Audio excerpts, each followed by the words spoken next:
Hi everybody, my name is Charlotte. I'm an alcoholic. Hi, Charlotte. And by the grace of God, strong sponsorship, and rooms like this, I have been sober since September 30th of 2022. For that, I'm really grateful. I'm not a big fan of these laws. Us alcoholics are the only ones that want a reward for saving ourselves from a burning building. So, yay, look what I did. It's taken me 15 years to get here. I am kind of a heartbreak kid in AA. I started getting sober when I was 28. I'm 43 in August. And it's been a really painful time once you get into the program and you know there's a solution, and you hate yourself so much that you don't even care. There's a certain kind of despair that I've felt over the years that it's been a lot of work getting through. Thank you for the tissues, really.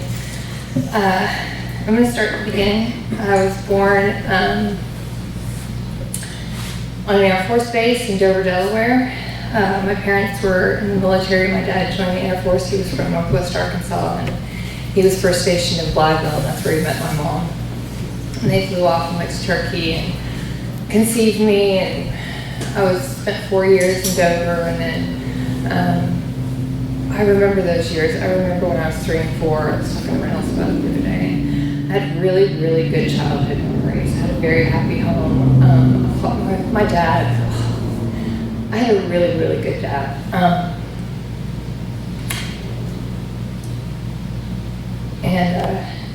He traveled the world with us. He showed us, he was fun. And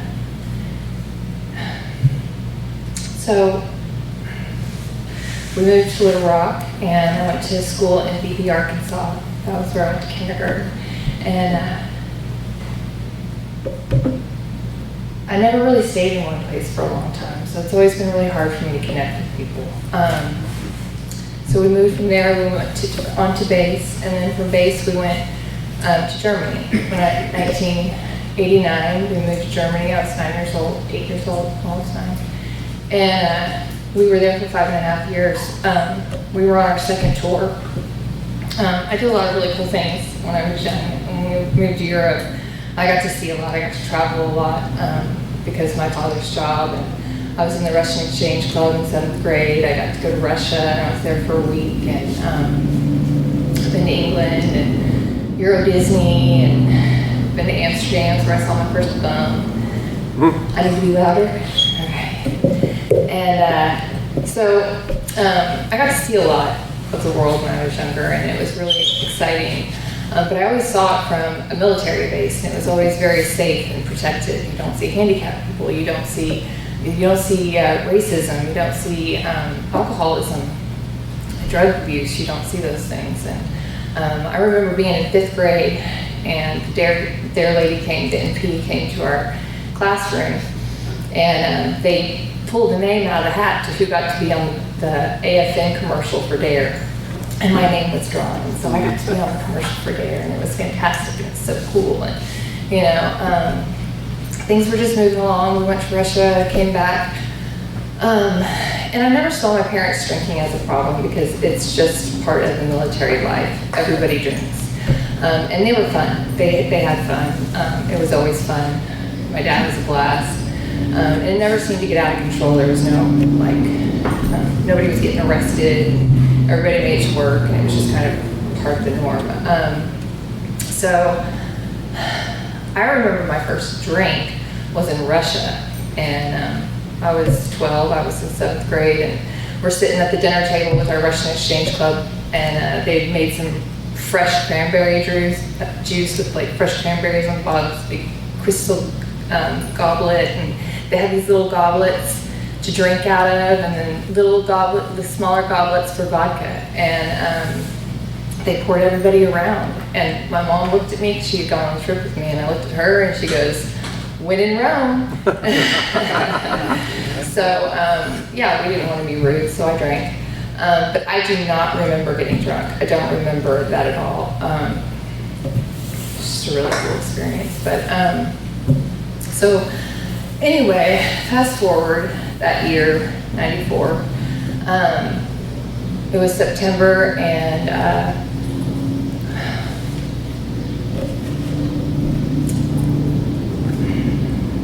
I'm going to make a long story short. My dad got kicked out of the Air Force for 2 years before retirement. He broke the law, and he had to pay the consequences, and it was really hard for me. I was 13, and I didn't quite understand what was going on, and everything that I knew was kind of ripped out from under me. That whole life that I knew on base, comfort, security, all those things that came with being a military family. And my dad was a master sergeant. He had spent 18 years in the military, and he lost it all. And so my dad was my best friend, and I looked up to him a lot. And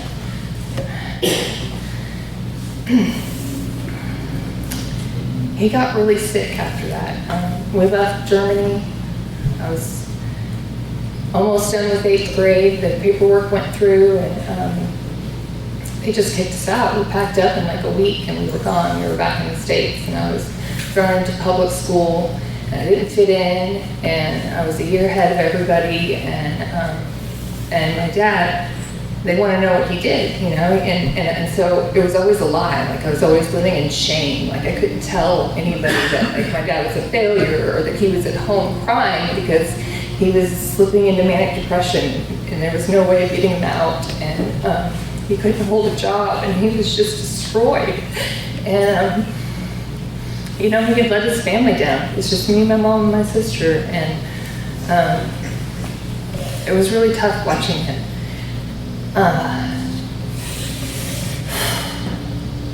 So I didn't fit in.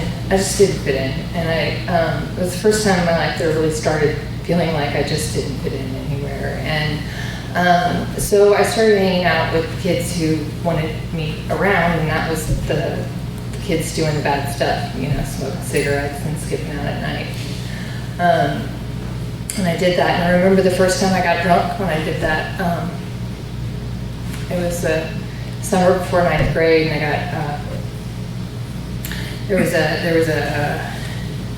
I was raped, and so I didn't drink again for a long time, because I knew it wasn't safe. I didn't, you know, it was a really terrible experience, and it got around at school, and I was ostracized for it, and bullied about it. And so fast forward into 10th grade, I got my first boyfriend.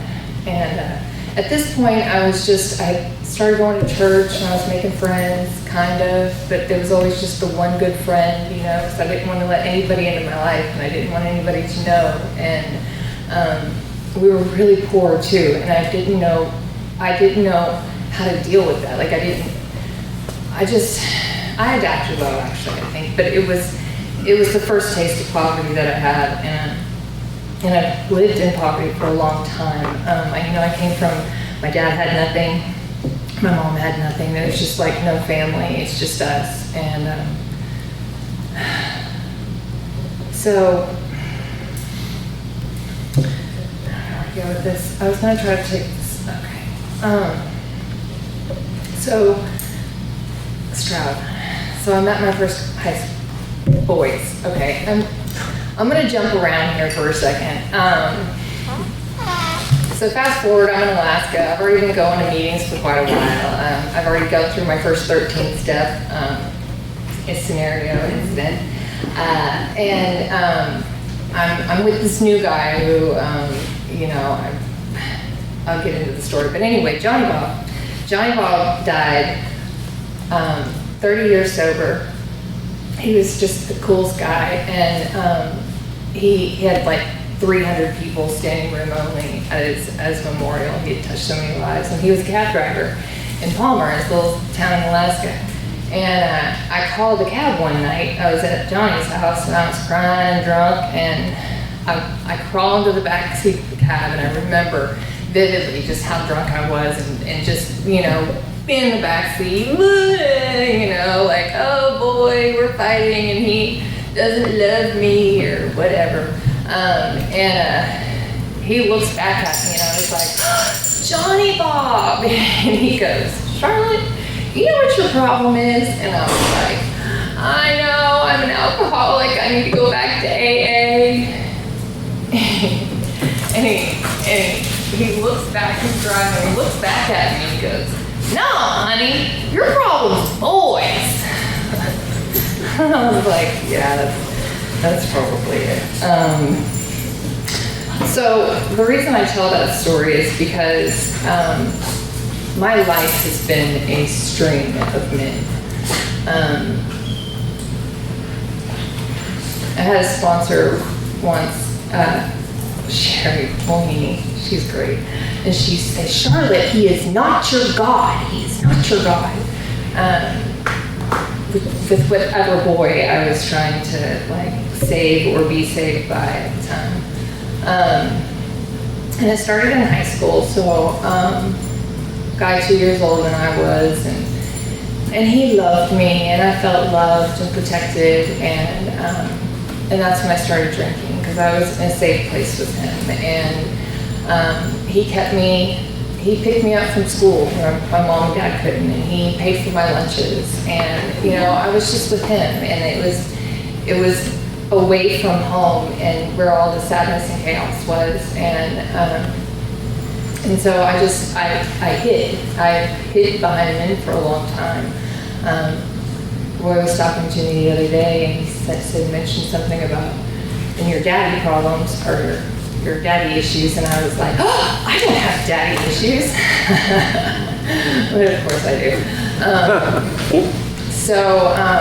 Dad got sick. Okay, so then there's Stroud. Then he leaves. He graduates from high school, and I'm still stuck in high school, and I don't know what to do with myself. And he's moving on with his life, and I don't know what to do because family life got worse. And so halfway through 11th grade, I dropped out of high school. I got a job, and I got my own car, and I tried out a few things, eventually got myself into college, and during this time, there's a guy who was a family friend, and we were friends for a long time. He was 7 years older than I was, and when I turned 18, I started forming a more intimate relationship with him, and we were on and off.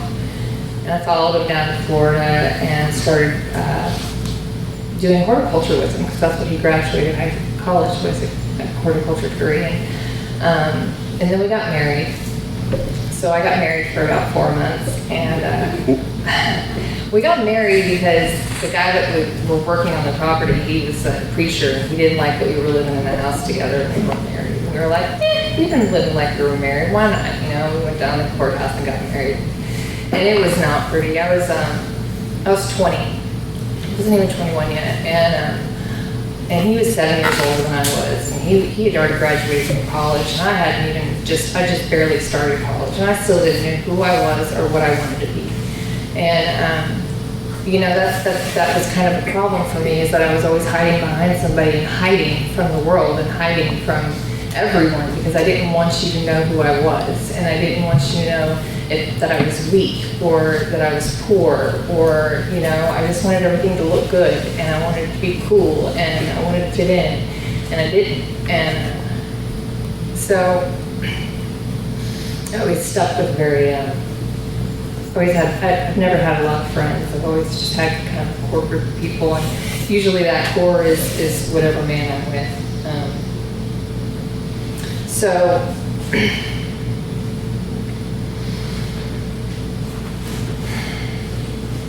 I leave and I go back to college after Chris and I decide that we don't need to be together. I needed to go find myself, and I get to college, and I get a job at the Pesto Cafe, and I know everybody, and I get into the bars downtown Dixon Street. I'm 20. Well, I was doing it before, because I was at the Pesto before I went down to Florida, and then I came back and I was back at the Pesto. Like every big band that comes through Fayetteville goes to the Pesto Cafe to eat, and like we always get tickets, and like I'm with all the kids, all the guys, you know, like the crew, and but I'm the hostess. Like I'm not old enough to be serving all the alcohol, you know, but I get to get in because I'm with them, you know, and so I always hung out with older people and always, you know, access to the alcohol. So by the time I was 20, I was already like deeply into the drinking. Chris and I, when we were down in Florida, I really started getting into the nightly grown up, let's have a bourbon at night on the back porch, you know, like that was starting to feel like a grown up, you know, sophisticated thing to me, and I've always kind of been drawn to that. So I get back to college, and I'm in school, and I get swept away off my feet one drunken night by this Waylon, who was 13 years older than I was. And a few months later, I was being proposed to in Tulsa. A couple months later, I'm living in Tulsa, going to school, and I'm going to marry this guy, and we're in love, and then he wants me to be a Catholic, and I'm like, this isn't sounding so great. And then I get a phone call one day, and I find out he's an illegal alien, and I was like, this isn't what I thought it was at all. Because I don't really know what love is. I've never really been able to love myself, and so I think that attention, like I'm always looking for validation, because I don't think I'm good enough, because my dad isn't, you know, successful, and I never could figure out what I wanted to be. And you know, I got into college and I studied psychology, and I was going to bring my phone up here. Maslow's got this pyramid of self-actualization, and I will never forget being in science class and learning about this and going, I'm doomed.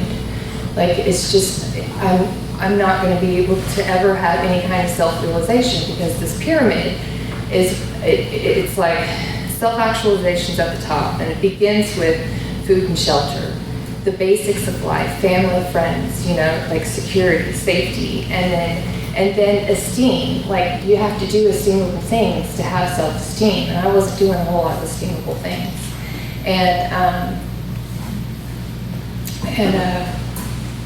And then there's self-actualization. And so I'm sitting here in this poverty level where I've got all this culture and this knowledge that I have, except that I'm living in this like self-pity and bitterness, because everyone around me has parents that still got it together, and all my friends have, you know, their rent is paid for and their college is paid for, and so when they go to work, they just get to use that money to go play with, and I didn't get to do that, you know. I probably should have been hanging out with poor people, but I would have felt better about myself. But anyway, it was my reality, and I didn't want to accept my reality. I wanted to be somebody that I wasn't, and I always drank to excess. I don't ever remember really having that much fun. I always kind of thought I was, but at the end of the night or the next day, I always thought, you know, like, it's not what I was looking for, you know? There was this guy that died in Alaska, and he drove himself into a ditch drunk one night. But he was telling us a few months before that, he was like, I always felt like the kid at the end of summer who never got to have any fun, and I was gonna go out and I was gonna have my summer fun, you know? And I always felt like that, like I have some time off, I have a little bit of money, and I can't really do much, but I can go out and party, you know? And it just never was the glamorous lifestyle that I thought I wanted. So by this time, I get back from Tulsa and I meet this guy, and he's just everything. And we got into a lot of trouble together. I was his first, and he was a little younger than I was, and he was in a band, and he was cool, and his family was somebody in town, and he loved me, and he wanted me around, and I was a sidekick, and And I liked that because I got to bask in his glow, you know? And I got to be cool because I was with somebody, not because I was somebody. And so that lasted for 3 or 4 years. We drank a lot together. We got into cocaine together. And it's an outside issue, but that was always my favorite party favor. Kept me drinking more. And so I knew there was a problem. I knew I had to get away. There were some really bad things that had happened. I had already tried to get help. I had threatened my mother with the gun that she had, that I was going to kill herself. She had to come home and knock down the door, and I was just dying for help. And they put me in a rehab facility, and I stayed there through detox, and then they walked me around and showed me the facility and the people I'd be living with for the month, and they were all deeply into meth, and it was very obvious. And I felt at 24 or 5 when I was there, I thought, this is not what I need. This is not where I fit, you know. And so I called Jason, my boyfriend, the rock star, and I was like, just come get me, you know. He came and got me, and we went to Briskey's and had beer and got cocaine. So I needed to be there. I just wasn't ready. I got arrested during this time with Jason. I got an DUI. I got arrested a couple times. And then I don't know how, like, these things that have happened to me have diminished. Like that first DUI, God, it should have been such a big deal, but it just wasn't. I don't know why. But the courts never sent me to AA. I will tell you though that my father has always told me that I'm an alcoholic. I'll take that back. He never has actually said those words to me directly. But my grandfather on my dad's side was an alcoholic, and he died at age 40 before I was born. My mom's dad is an alcoholic. Every one of my dad's brothers and sisters are alcoholic. A couple of them have died already because of it. My dad was 56 when he had a stroke. He was 63 when he died. And a lot of what he was doing before his stroke, I don't know a lot about, because he was off during this time when I'm, going to Florida, coming back and going to school. Dad is, he separated from mom, and I helped get him into a place, and he was bipolar and unchecked, and he was all over the place. Like, he had a social security check for disability, and he was in this program with Ozark Guidance that, like, he got counseling, and he got to stay in this facility that had, it was like an apartment complex that was for low-income people. And he just couldn't stay there. He at some point, he was off being homeless. I remember one time I was driving down the road, and there's my dad walking down the road, and I pull over, I'm like, where are you going, Dad? What are you doing? And he's like, oh, I'm heading to the church for lunch. And I was like, man, I can buy you lunch. And he was like, come to church with me, and I went, and I was so ashamed, and I couldn't understand why he couldn't get it together. And because he was so smart, and he had it together when we were kids. I mean, he was just not the man that he used to be. So I felt like I was mourning the Walking Dead, because he just wasn't my dad anymore. And I'm trying to make it on my own and find out who I am. And I don't have any structure or stability or anywhere to fall onto. My mom was just not available for us. She was doing what she needed to do for herself. And my sister had gone off and joined the Air Force. So Jason and I are, it's getting bad, and I just needed to get away. And so I found, I was still in school, and I was doing elementary education at this time, because after psychology I realized I'm fucked. Because I don't have that stability, I don't have that structure, I don't have that base in my life, when people get that from their families, they get that from, I don't know where they get it, but I didn't think that I had it.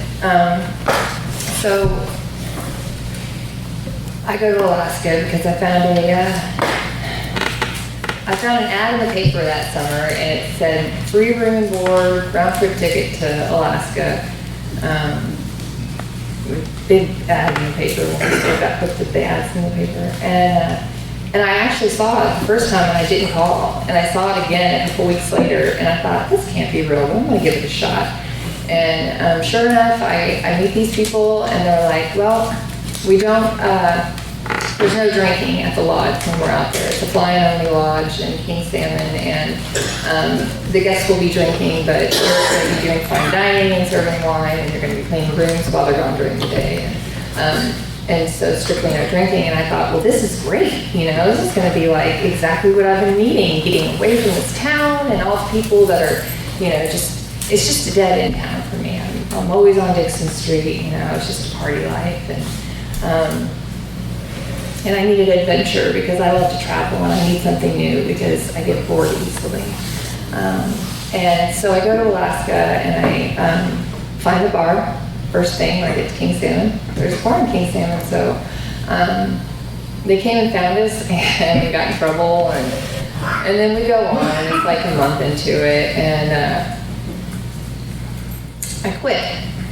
I wanted to get drunk. I wanted to drink. And I had met a guy while I was there that summer, and so I quit the lodge, and I had a big chunk of money in my pocket early, like I didn't stay for the entire time. And I went to Anchorage, and I got a job at Club Paris, and I lived out of the hostel, and then I finally got a roommate, and then the guy got off of work and came back for the fall and winter. And I was with Brett for several years, but that's when it started. My journey to sobriety. Because before this, I'd never been to an AA meeting. Before this, I had tried rehab once, and I did a little bit of counseling, but never medicated. And was, struggling with severe depression over all this too. And so Brett and I are living in Anchorage, and I'm working at Club Paris, and it's dark, I'm depressed, and my drinking gets really, really bad, and I just want to die. I just wanted to die. I was getting no joy out of life, and I didn't know where I was going, and I felt like I didn't have any family, and I just felt very, very lost. And the guy that I was with, Brett, he's a good guy, but I wasn't in love with him. I wasn't in love with him. I was in love with the fact that he was in love with me, and that somebody wanted me, and that security and that safety that he provided was what was attractive to me. And so essentially I was using him, and it was kind of a going theme in my life. And so I got away from Dad when I went to Alaska. I didn't want to come back home. I didn't want to come back. There's just too much pain here, and nothing really to come back to. And there's this whole big new life in Alaska that I was given a chance to live, and Brett wanted me to be sober, and I wanted to be sober. I went to a psych ward, and it was January, the end of December, January, and they told me to go to a meeting, and so I went to an NA meeting, and I was like, this isn't quite right. And they were like, no, you need to go to AA. And so we left Anchorage and moved out to Willow. And on the way to Willow, we stopped in at Wasilla, and I went to a speaker meeting. And it was the first meeting I'd ever been to, and the speaker was Brian Brandenburg of Vauxhall, and his home group, their sister group to his sponsor, and the home group of that meeting is in Mena, Arkansas. And so I got to meet a bunch of Arkansans through the years, coming through Alaska because of that group.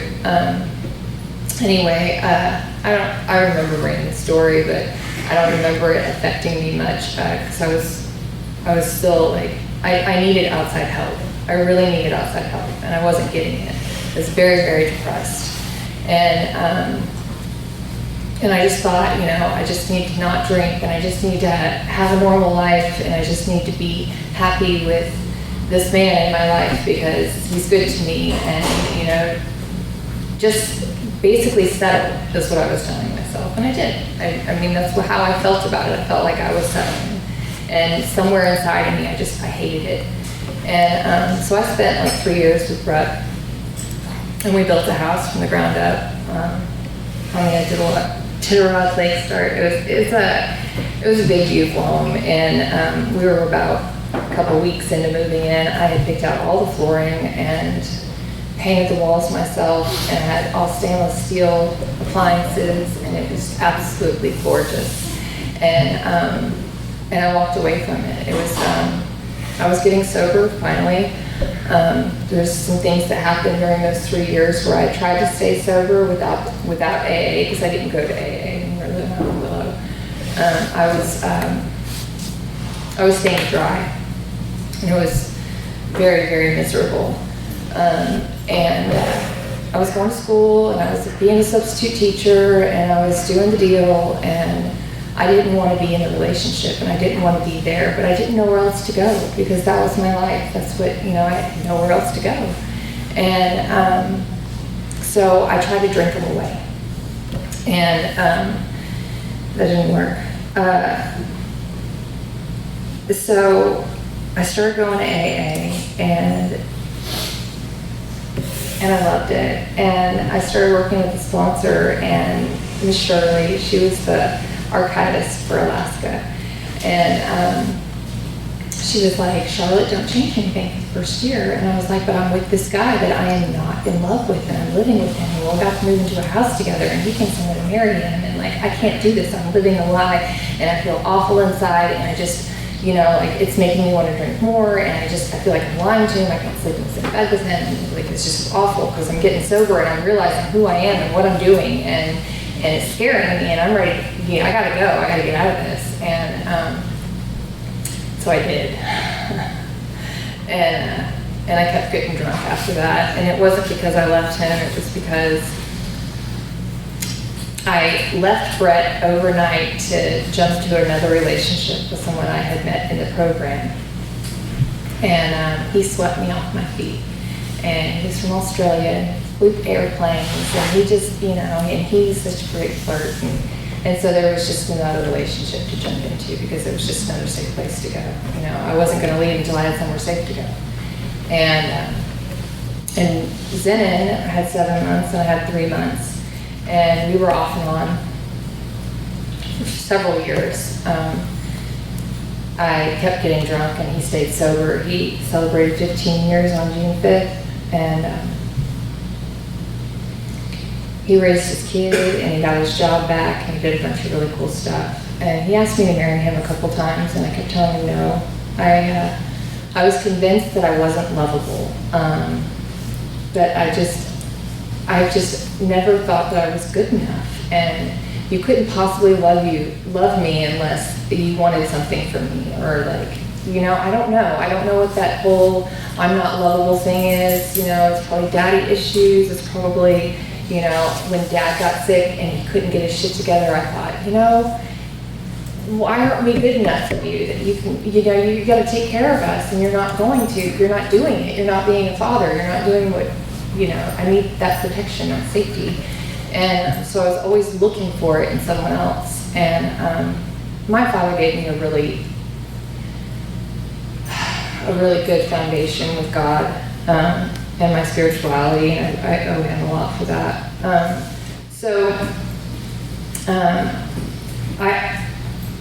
I'm not, Zenon doesn't love me. Zenon doesn't love me, all these things. And I kept leaving him because he didn't love me. And because he was busy flying and getting his license back and being a father, and, you know, I mean, like, he loved me. He wanted me around. He wanted me to be mother to his child and have his children. And I just thought, no, you just want to love me. You don't, you know, because you don't love me enough, because I'm not lovable. Like, it's just sick. I didn't know, I didn't understand love. I knew that I'm a romantic. I want a companionship, but like, I just don't know how to go about doing it. And I wasn't staying sober. I was just wallowing in self-pity, because I don't know, because I just didn't think I was good enough. I wasn't getting outside help. I made some really poor choices, and so I don't need to finish that story. I ran off with another guy in the program. Well, I was going to go to North Carolina and marry him. He was in the Army, and he was in AA. I got 13 stepping down. And I did, and I got on a motorcycle and went all the way almost to North Carolina, but we stopped in Fayetteville, and I said, you're going to have to drop me off. And then I was there for like a month, and I was going to stay there in Fayetteville. That was 5 years after I'd been in Alaska, and Zen calls and he wants me to come back. So he flies me back, and I started living with him, and like 2 months later, I moved out and got my own apartment because he didn't love me enough. And so then my dad got sick. That winter, my dad got sick. I'm in Alaska. I've got my own apartment. I'm working it. And I started getting lonely. It was probably November. And I went out and drank. Because I've been staying sober. I'll get 10 months together. I'll get 11 months together. And then I'll go out for 2 or 3. And a lot of bad things happen when I do that. I go to jail. I destroy relationships. I get homeless. I get into really bad relationships. And that's kind of been my thing after Zen, my dad. So my dad got sick, and he had a stroke here in Fayetteville. And when I came to visit, I saw his condition, and he was all alone. And they wanted to get him out of rehab, and he couldn't talk, and he couldn't bathe, and he couldn't walk. And my mom and my sister were like, we don't want to have anything to do with him. And so I shut down his apartment, and I got him a plane ticket, and I brought him back home with me because I didn't know what else to do. And Alaska has really good resources for their elders, and they had really good resources for me, for him, but he didn't want to stay at them. So I put him in an assisted living home, and I went to Chittenden for the summer to get my money together so that I could get us a place so that we could have our own place and everything was going to be okay. And I was always trying to fix it, and I'm always trying to, everything's going to be okay. If I could just make Dad okay, everything's going to be okay. But I just could not stay sober. I'd go out to Chittenden, and I'd just stay drunk, and I'd make just terrible decisions. And I started getting with guys who wanted to drink with me and drink like me. And I got in another relationship with another guy in the program. Only I met him in the program, and then we hooked up at the bar. And that was about 2 years ago. Oh God, that was hell. I just kept thinking, I started getting guys who really didn't love me. And I really didn't love them either, though. That was the thing. I just didn't want to be alone. I was afraid to be alone. I didn't know who I was. And all this time I'm going to meetings and I'm doing steps and things get better, and then I get through the 9th step and I just feel like nothing's gonna ever get better. I feel like I'm always gonna stay at the bottom of that pyramid, and it's just never gonna get better. And one of the promises is gonna come true for me, and everybody gets to go home to their families, and they have their children, and they have their husbands, and they have their things, and I have nothing, and it's just a serious pity party. And I'm really glad I didn't have children, by the way, in retrospect. So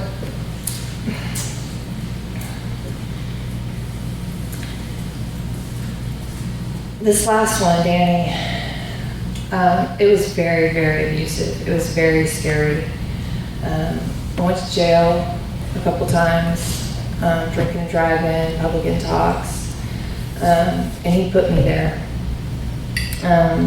He also, I got myself into some very, very scary situations, and I was very terrified, and I really was alone in Alaska, and I didn't know where to go, and my license had been taken away from me, so I was driving around without a license, and I had done all the rehab time that I was supposed to do and the drug testing, and I've been paying off my fines, and they're all paid off, but they took my license away for 3 years, and I'm like at the mercy of this man who is very, very abusive, and I had a friend buy me a plane ticket home.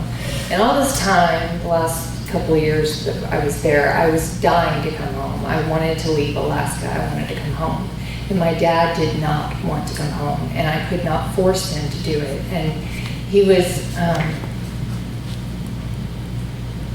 not living well, and I wasn't taking good care of him. I was drunk and not there a lot. People are always saying, oh, how great you took care of your father, and a big part of my grief that I've gone through is that I just wasn't there for him, and that I wasn't all that great, you know. Like, I did the best I could, but it was a shitty job, in my opinion. There's a lot of things I would have done differently. So I left him because he told me to leave. I told him what I was going through, what was happening, and he said, just go. And I really didn't want to leave him there, but I did. And I got home and I stayed with my mom for a while, and I got a moped, and I started driving the moped around and getting a job and going to meetings. And I stayed sober. I think I was about 10 months into it, 9 and a half. And my dad calls me, and I'm like getting my money saved up. I'm staying with a friend. I've got all this money saved up. I'm about to get my own apartment, and like I'm really starting to get my life together, and feeling good about it. And my dad calls me from Alaska, and he says, Charlotte, I'm hungry, and I can't get this can of food open. And it just broke me inside. It's sickening to think about still. The people had been stealing his money, and he had nothing, and his caretaker wasn't coming in and looking after him. And so I spent all that money on getting him a plane ticket and getting him back home. Well, I didn't have a place to stay, and so I'm trying to take care of him at this like house that my friend was letting me stay at. These people had just died, and I was helping them clean it out, so they let us stay there. And we're out in the middle of the woods, and I'm trying to take care of my dad, who he can't use the bathroom without me wiping him, and I have to get him in the shower because it doesn't ever get clean enough. And so, you know, he can't walk around, and he gets lost, and he's like very, very sick. And I'm trying to do this and trying to like figure out how I can make enough money to get us into a place and get all this okay. And I'm trying to make it to a meeting one day. And he had to go to the bathroom, and I had to get him in the shower, and I had gotten dressed, and I felt good, and then I had to get him in the shower, and I was getting wet, and I just ripped all my clothes off and showered him, and I started getting angry, and I was like throwing shit around, and I went back to the back, and I got on my knees, and I had lost it, and I was like, God, I cannot do this anymore. And I heard this little tiny voice that said, you don't have to. And I packed him up in the car, and I got him to the hospital, and I had to act like an insane person for them to take him off my hands because they wanted to send him home. And I did. I acted like an insane person. I was crazy at the hospital, and I was like, I can't do this. And so they finally got the social worker out, and they were like, well, maybe we'll take him to this rehab center and we'll do some tests on him. And so they did that, and they called me, and they were like, yeah, he has dementia really bad. And I was like, yeah, no shit. And so they put him in an assisted living home. I didn't make it. I was 11 months sober, and after I did that, I drank because I did it wrong, and I didn't do it well, and I was mad at my sponsor because all during this time she was pushing me on my 9th step. Well, you need to make this amends, and you need to go do this amends, and you stay on your amends. And I'm like, I'm trying to take care of my dad, and I'm trying to do it, and it was just and like nothing's ever perfect, and I'm never going to be perfect for anybody, and I'm never going to get it right, and it's just like, you know, fucking poor me.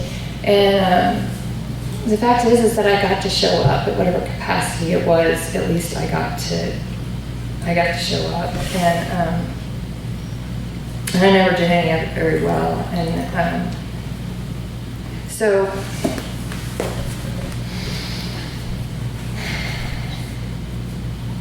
I get him in the hospital, and 6 weeks later he dies. And so I'm drinking during the 6 weeks that he's in the assisted living home, and I finally say, I've really got to go see my dad. And my sister has not seen him for 8 years.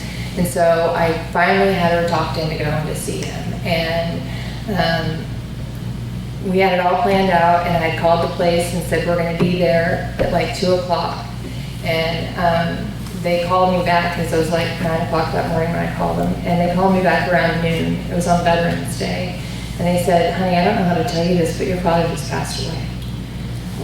And the last thing that my father said to me was that you were cruel to me because I put him in an assisted living home, and he hated me for it. and that hurt.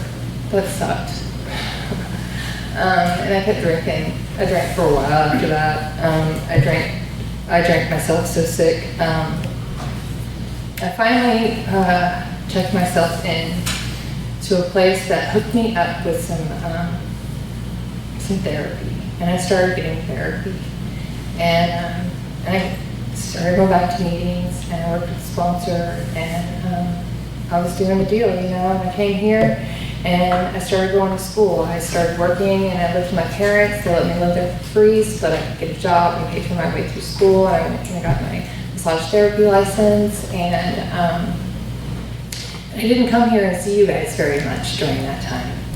And I was just ready to get back to Fayetteville because I just hated Jonesboro. This place was cramped in my style, and I didn't like it, and you guys are different, and I didn't want to be here. And I remember before I went back to Fayetteville, I was telling Roy that I didn't like this place, and he said, "Honey, bloom where you're planted."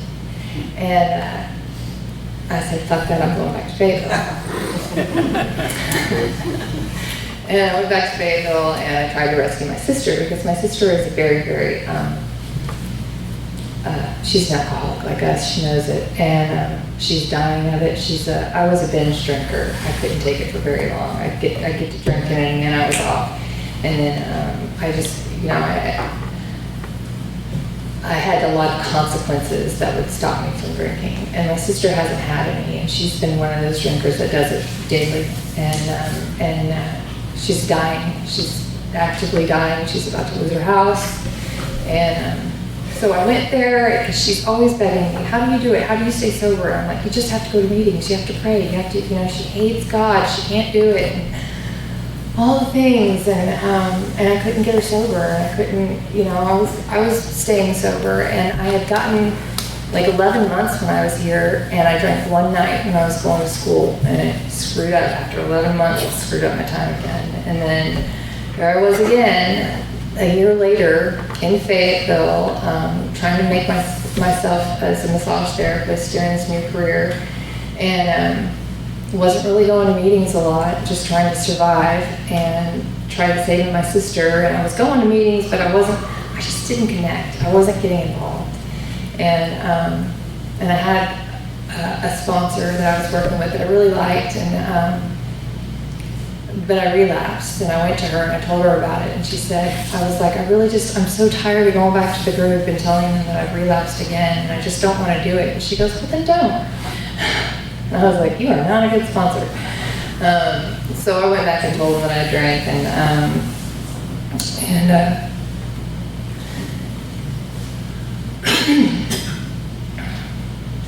but I drank for a few more weeks after that. I met a guy in the program. He had 16 years sober, and I thought he was going to be the one. We're going to be Mr. and Mrs. AA for finally, it's going to happen. And I thought, this guy's going to be good. He's got 16 years sobriety. Everything's going to be okay.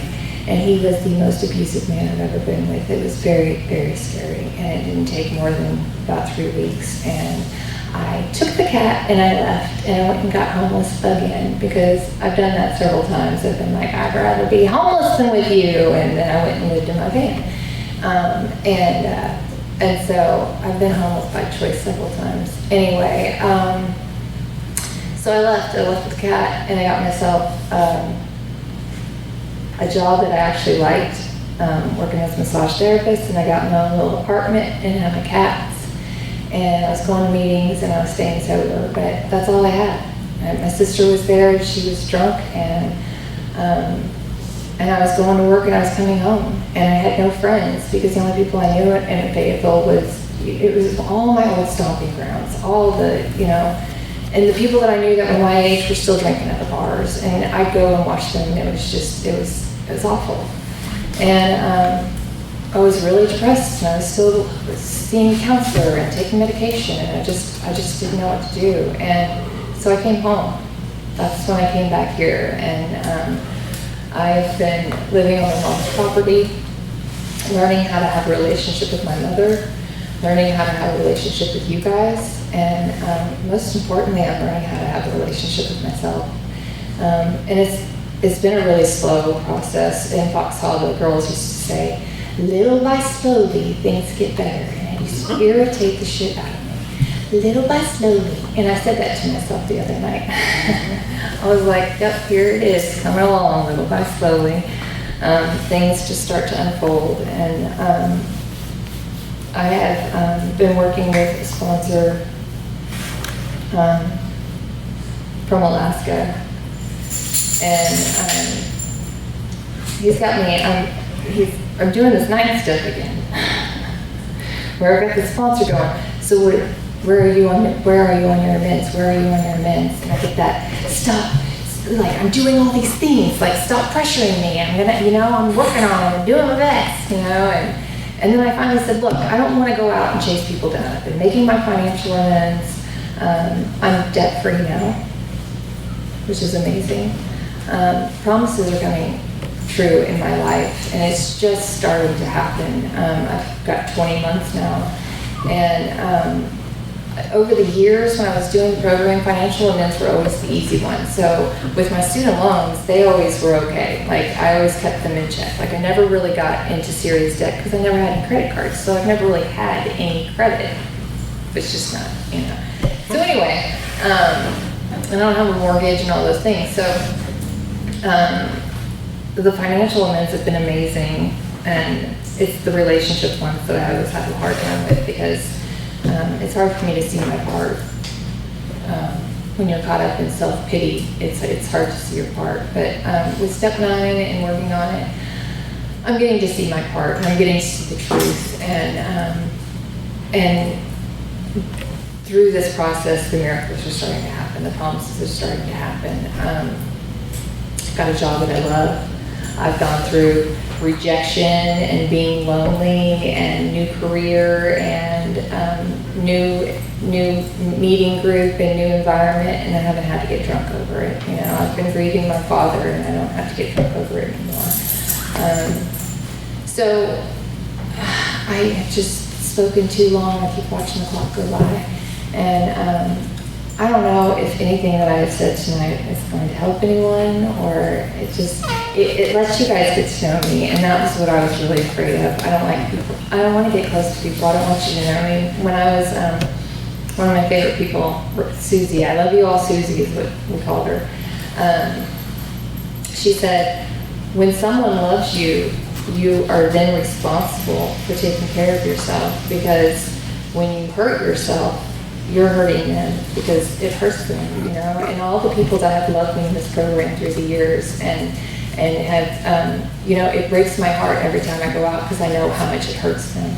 And I've taken a lot out of these rooms, and I always dreamed of the day that I would have enough time that I could actually give something back, and I can actually commit to something, because I'm so afraid of committing to anything, because I want to lose it or again, I'm out of time, and I'm going to shut up now. But I'm really grateful for you guys coming out and listening to me tonight, and that's all I got. Good job.